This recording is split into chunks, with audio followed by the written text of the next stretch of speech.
Cebu. Cebu. Ako po taga Manila, Bulacan. Bulacan. Opo. Meron akong kamag-anak sa Bulacan sa may Marilao. Mm.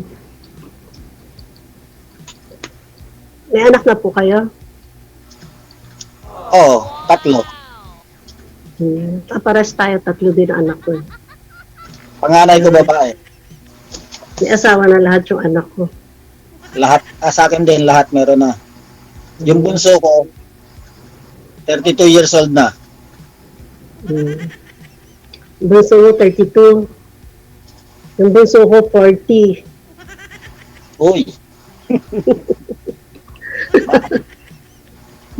Maagang nagkaroon pala. Ilan taon Maaga kasi ho. Ako, 62.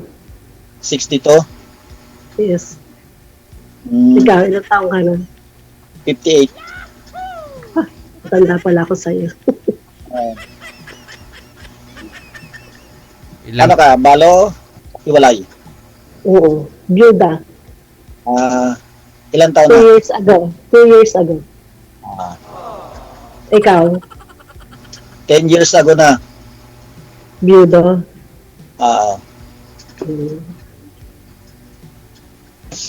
Matagal ka na dyan? Hindi, bago lang.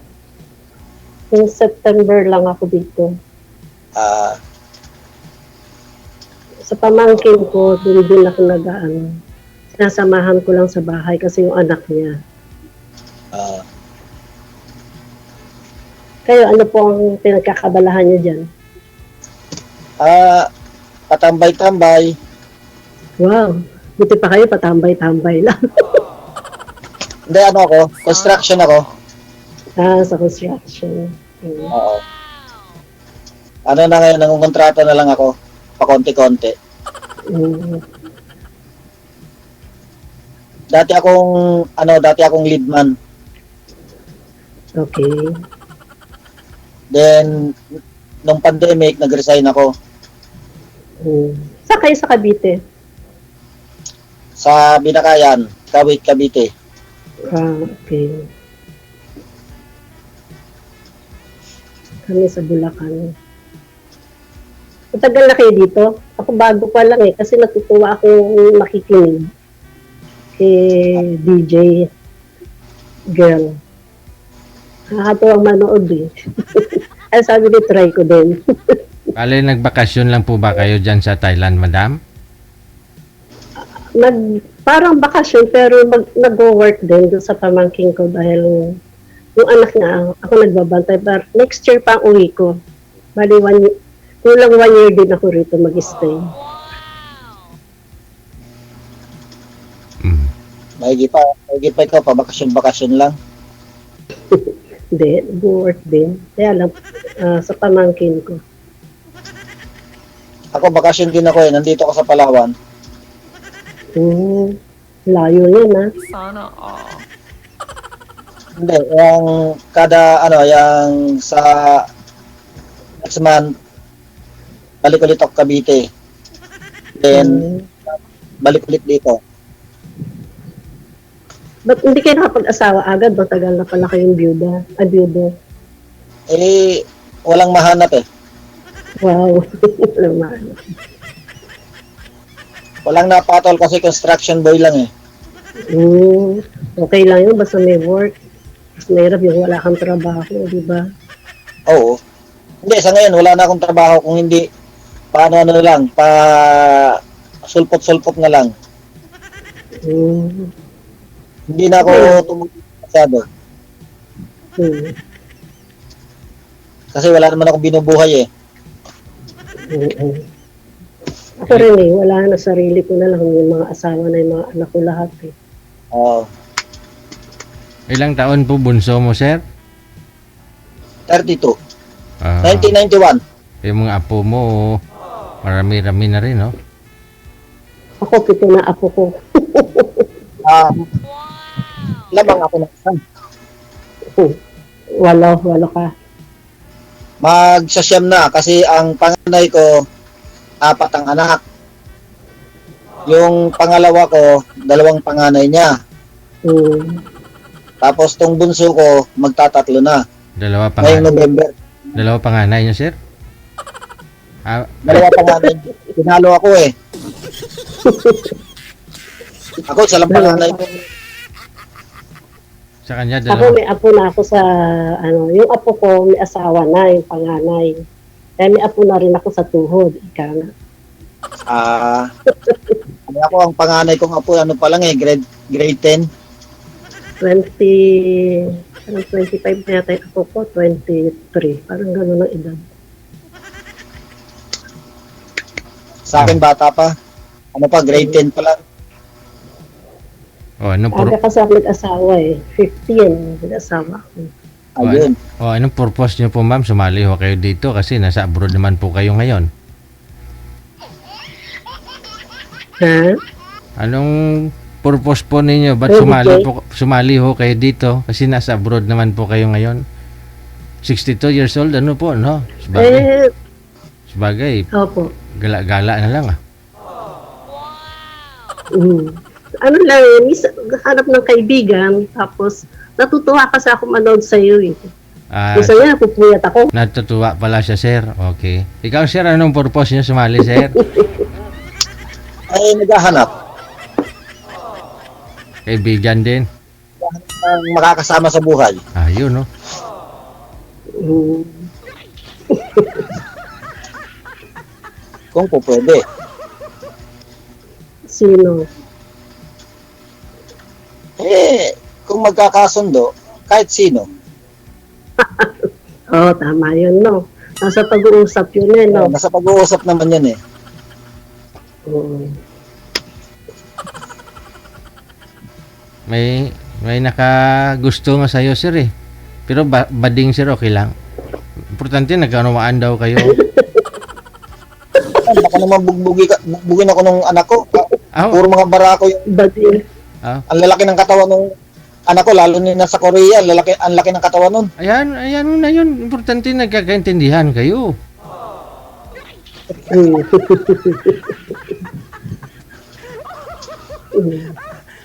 Mga anak ko nga, nagtatanong na kung kailan ako mag-aasawa eh. Sabi ko darating din ang panahon.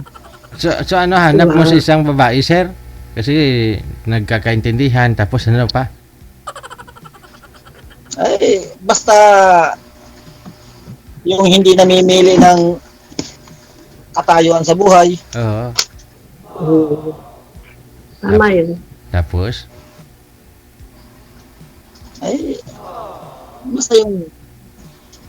Basta yun yan. Yung basta yung hindi tumitingin sa Importante, may matris, no? tao. Tulad ko, construction lang ako. Sa ngayon kumbaga sa pa-extra lang muna ako. Tulad yan, pag uwi ko ng Cavite, mga 3 weeks or 2 weeks, sasahilain muna ako bago ako bumalik dito.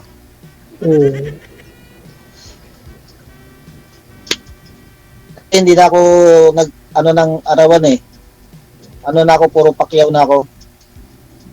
Ba't di na lang ho kayo dyan yung naghanap ng pakyawan, sir? Yung gagawin? Ba't dito pa ho sa Cavite? Layo. Pag nasa Cavite ako, talagang may natawag talaga sa akin. Oo. Kasi inuuna ko tong sa lupa ng kapatid ko na gagawa ko dito ng bakod. Tapos pagkatapos lagyan ng gate, pag may ng materials, gagawa ko ng 3-story. Gagawing penthouse. Malaki yun, ha? Ikaw, madam, ano pong hanap mo ngayon, madam? Ma'am, sa isang lalaki kasi matagal na rin po kayong biyuda? Yes. Kung may makitang matino na talagang okay siya, bakit hindi? Pero depende. Depende nga yun. Wala po kayong naging boyfriend mula nung biyuda po kayo? Wala po. Ay, wala. 2 years pa lang po kasi akong biyuda noong September. Ay. 2 years pa lang po. Ako, 5 years ago, mayroon akong naging kalibin. Kaya lang, Si Kuya, daming naging ano. hindi, naging kalibin ko. Kaya lang, ano siya, yung binawi ulit ng asawa.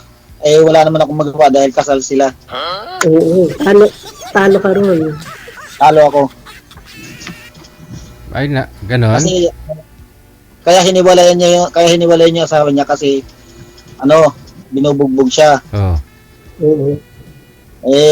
Ngayon, natagpuan ko naman, hindi nagsama kami ng, siguro mga 3 years din. Oh. Nagkaanak ka doon. Wala. Wala ka anak ko. Oo. Tagal siya, din, 3 years. nagsama kami, 37 years old. Wow. Mm. 37 years Bata old pa. yung edad niya. O so nung nalaman ng asawa niya, sir, na magkasama kayong dalawa, binawi sa'yo? Kasi napunta-punta kasi ako dun sa kanila eh. Siguro nalaman na marunong maghanap yung asawa niya, Oh. binawi na niya. Sumama naman yung babae. Yan. Kasi may anak sila eh. At saka kasal sila. Oo, tsaka wala kang laban doon. Oo, wala akong laban doon eh. Kasal sila eh. Yari siya doon. Lagi na lang siya bugbog ngayon. Siguro nagbago na Gusto siguro. niya yun eh. Baka yun ang gusto niya. Nagbago na siguro yung lalaki. Kasi wala na kaming komunikasyon eh. Pero rin, taga Cavite lang din. Ay. Ilang taon na nangyari na wala kang karelasyon, ilang taon na? 5 years ago. 5 5 years, years. wala ka ulit nakita? Gano'n, sa tagal? Wala nang nasipa.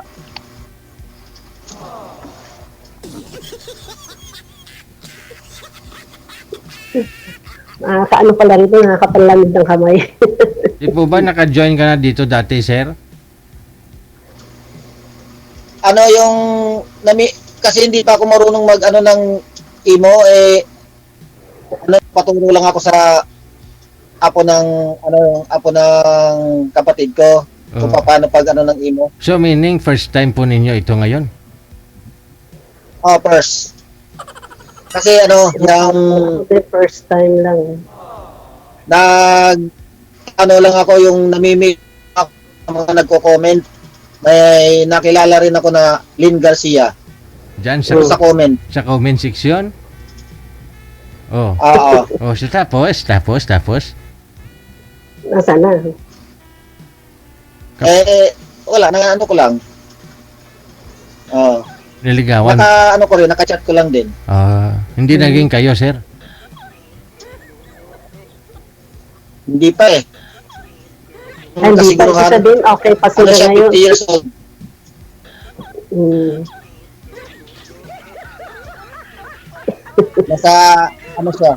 Nasa Kuwait. Malayo din. Nasa malayo din siya. Oo. Nagtatawagan din minsan. Nanonood siya ngayon. Wow.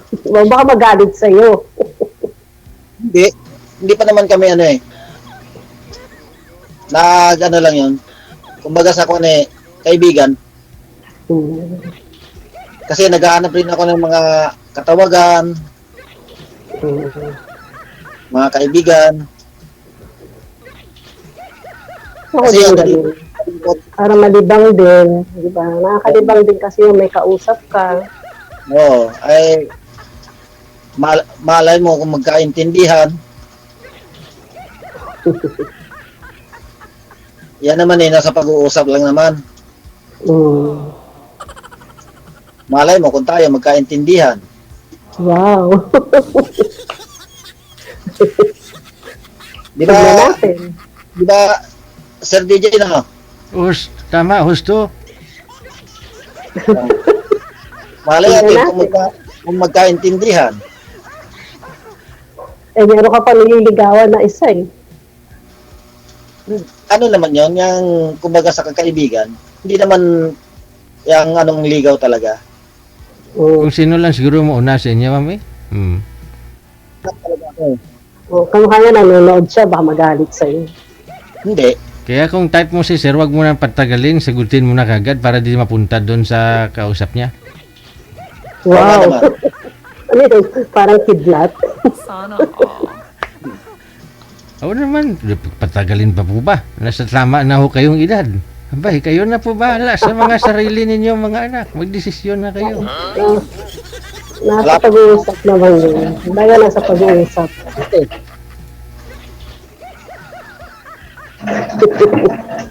Bababa lang ako sa monumento. Bababa lang ako sa monumento. Isang sakay lang ng jeep. Bulacan na. Oo nga, malapit lang. 1 hour lang ang biyahe sa amin eh. Kaso wala ako dun. Hindi, malay natin. Nasa pag-uusap lang naman yan eh. Yeah, tingnan natin. Uwi naman nyo ho yata kayo dito next year, madam. Di po ba? Oh, next year, uwi ako. Sa susunod, July. pag sunod ng bakasyon ka doon, dyan sa Thailand, at least may kasama ka na, di ba? Oh, may kasama ka na. Yun lang naman importante. Bang may edad ka na, magtutur ka, may kasama ka. Di ba? Para hindi ka naman antukin sa biyahe, gagala ka, ganun. May tour guide. Oo. Tingnan natin. Depende sa sitwasyon. Oo. Yes, tama ka dun. Depende. Pero by the way, madam, may manliligaw po ba kayo ngayon? Meron, kaya lang, doon sa lugar namin, kaya Ah. lang, ayaw ko pa sana eh. Kumbaga sa ano, Ay, ayaw ko pa muna. ayaw. Bakit? Kasi, siyempre, hindi naman porket wala kang asawa ngayon, sunggab ka agad. Oo. Diba? Mm. Tingnan mo na din. Ganun. So, ganun na rin po kay sir, no? Kailangan mo talaga dito, sir, ipapakita sa kanya na love mo siya. Ganun. Oh. Kasi may karibal ka na rin, sir, eh, no? Ikaw na rin, ma'am, may karibal ka na rin kay sir. Oh. Oo. Okay lang yun. Ano pong trabaho ninyo dito, ma'am, sa Pilipinas bago kayo nag-retired? Ay, wala. Sa bahay lang ako. Oo. Yung husband ko ang may trabaho. Mm. May ano kami dati, may shop kami dati ng welding shop. Mm. Bata pa ho siya namatay? Ba't naman? Hindi, 64 Mm. nung namatay siya. Tama-tama, marunong ako Ano mag-welding. nung COVID? Namatay siya nung COVID, yung 2020. Nagkasakit siya. Mag-3 years na. Sa COVID, ma'am, dahil sa COVID, ano? December. 2 years. Na COVID siya? Opo. May na kasi baga, no? Lagi kasi nasa welding, eh. O, isa pa yung dahilan, ma'am, no? Pag nasa welding siya lagi, may hinabaga Sure. niya. Yun lang yung sa welding. Oo. Yung usok nung pag nagwe-welding siya. Yung Mm. machine shop kasi kami nung araw. Mm. Imagine mo, pag sigarilyo, nikotin po yun sa baga. Pag sa welding, parang doon na rin po yun yung mga welding sa baga mo.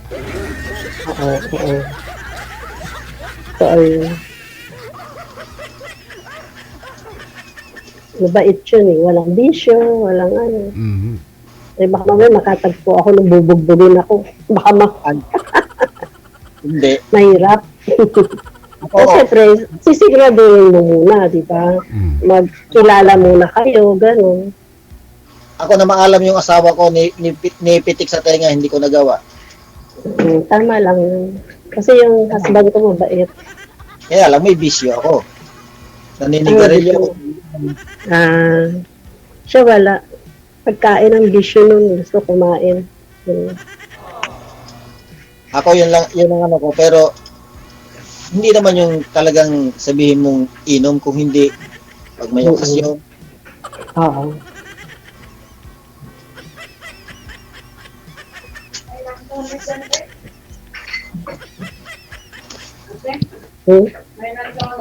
Oo.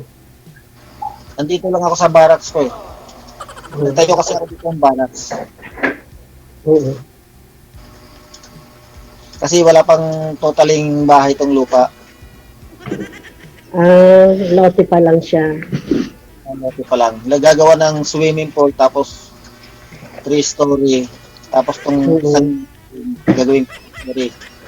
Ano, Oo. kaya kumbaga sa kwan, caretaker lang ako dito.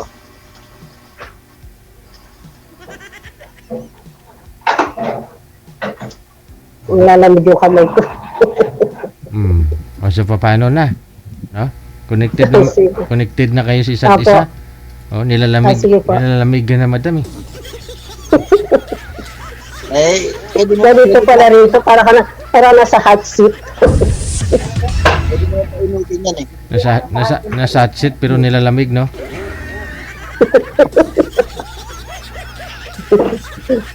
Yung pinapanood ko, akala ko ganun na, pero pag ikaw na pala yung nakasalang, nakaka-nervous pala talaga. Sige. Thank you ha. Good luck po sa inyong dalawa. Wanted, sweetheart. Sige po. Wanted, DJ Jel